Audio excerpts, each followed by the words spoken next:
नमस्कार मित्रों, दस्तक साहित्य संसार के प्रतिष्ठित मंच पर आप सभी साहित्य अनुरागियों का हम हृदय से स्वागत करते हैं।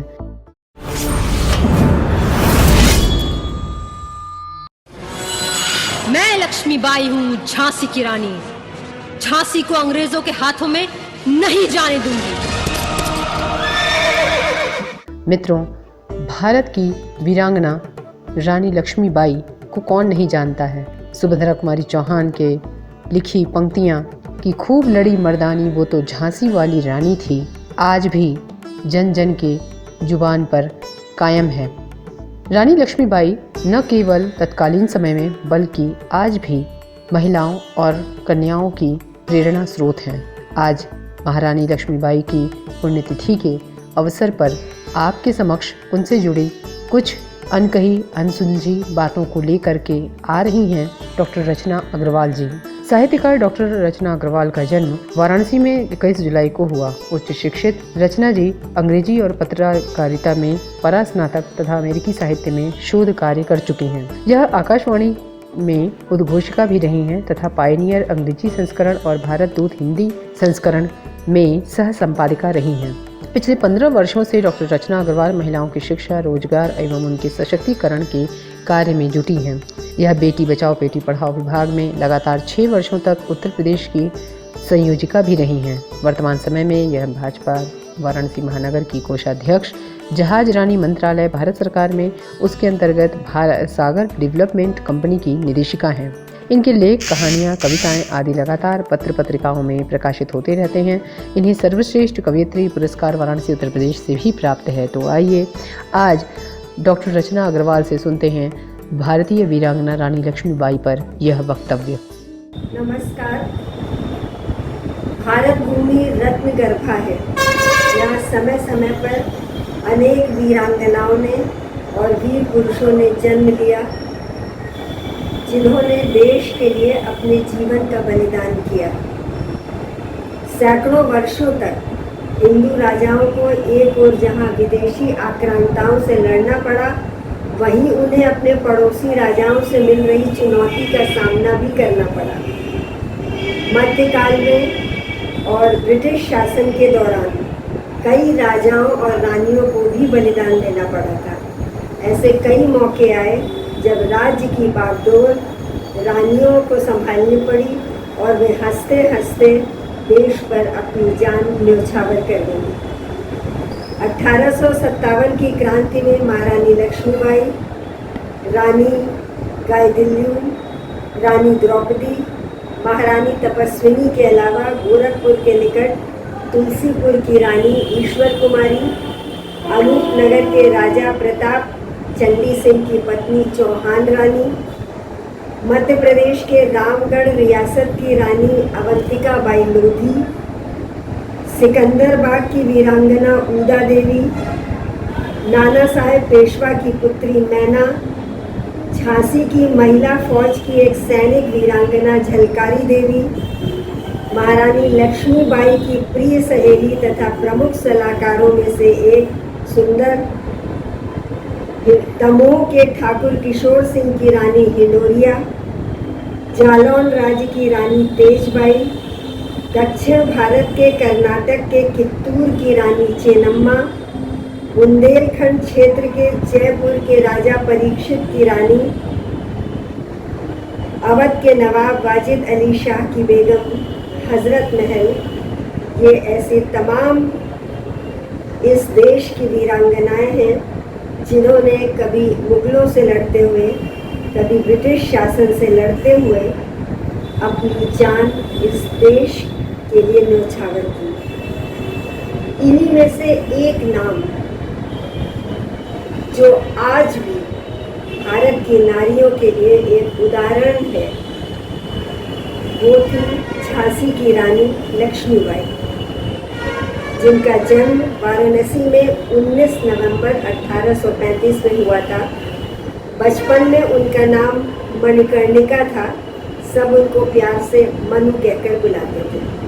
सिर्फ 4 साल की उम्र में ही उनकी माता की मृत्यु हो गई थी, इसलिए मनु के पालन पोषण की जिम्मेदारी उनके पिता पर आ गई। 1842 में मनु की शादी झांसी के राजा गंगाधर राव से हुई। शादी के बाद मनु को लक्ष्मीबाई नाम दिया गया। 1851 में इनको एक पुत्र रत्न की प्राप्ति हुई, लेकिन दुर्भाग्य से मात्र 4 महीने बाद ही इनके पुत्र की मृत्यु हो गई।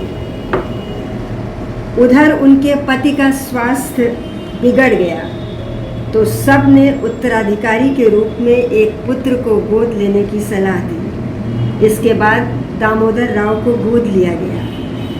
21 नवंबर 1853 को महाराजा गंगाधर राव की भी मृत्यु हो गई। इस समय लक्ष्मीबाई मात्र 18 साल की थी और अब वे अकेली रह गईं। लेकिन इन परिस्थितियों में भी उन्होंने अपनी हिम्मत नहीं हारी और अपने फर्ज को बखूबी समझा।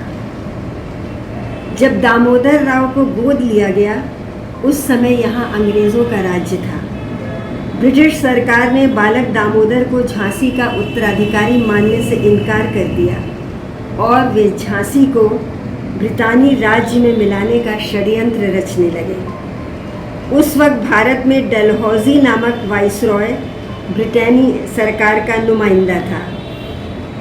जब रानी को पता लगा तो उन्होंने एक वकील की मदद से लंदन की अदालत में मुकदमा दायर किया,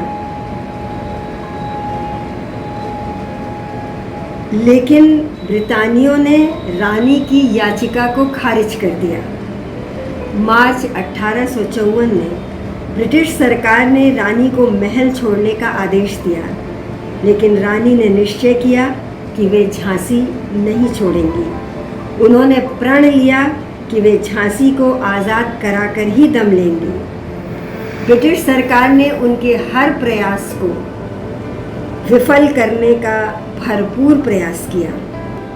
इन विषम परिस्थितियों के बीच झांसी के पड़ोसी राज्य ओरछा व दतिया ने भी 1857 में झांसी पर हमला किया, लेकिन रानी ने उनके इरादों को नाकामयाब कर दिया। 1858 में ब्रिटिश सरकार ने झांसी पर हमला कर उसको घेर लिया व उस पर कब्जा कर लिया, लेकिन रानी ने साहस नहीं छोड़ा। उन्होंने पुरुषों की पोशाक धारण की, अपने पुत्र को पीठ पर बांधा, दोनों हाथों में तलवारें ली व घोड़े पर सवार हो गई। घोड़े की लगाम अपने मुंह में से पकड़ा उन्होंने और युद्ध करते हुए अंत में अपने दत्तक पुत्र व कुछ सहयोगियों के साथ उन्होंने ब्रिटानी जो सेना थी उसके प्रयास को विफल करने का पूरा प्रयास किया। अंत में अपने दत्तक पुत्र व कुछ सहयोगियों के साथ वे वहाँ से भाग निकली और तात्या टोपे से जा मिली। अंग्रेज़ और उनके चाटुकार भारतीय भी रानी की खोज में उनके पीछे लगे हुए थे। तात्या से मिलने के बाद रानी लक्ष्मीबाई ने ग्वालियर के लिए कूच किया। देश के गद्दारों के कारण रानी को रास्ते में फिर से शत्रुओं का सामना करना पड़ा। इन गद्दारों ने उन ब्रिटिश सैनिकों को ये सूचना दे दी थी कि रानी वहाँ से कूच कर रही है। पूरी वीरता और साहस के साथ रानी ने युद्ध किया और युद्ध के दूसरे ही दिन 18 जून 1858 को 22 साल की उस छोटी सी उम्र में ये महानायिका लक्ष्मीबाई लड़ते लड़ते वीर गति को प्राप्त हो गई, जिनके विषय में महान कवित्री ने ये कहा है, खूब लड़ी मर्दानी वो तो झांसी वाली रानी थी। निश्चित रूप से महारानी लक्ष्मीबाई इस देश की हर नारी के लिए एक सशक्त उदाहरण है। भारत की एक ऐसी बेटी जिसने इतनी छोटी सी उम्र में अपने जीवन का बलिदान किया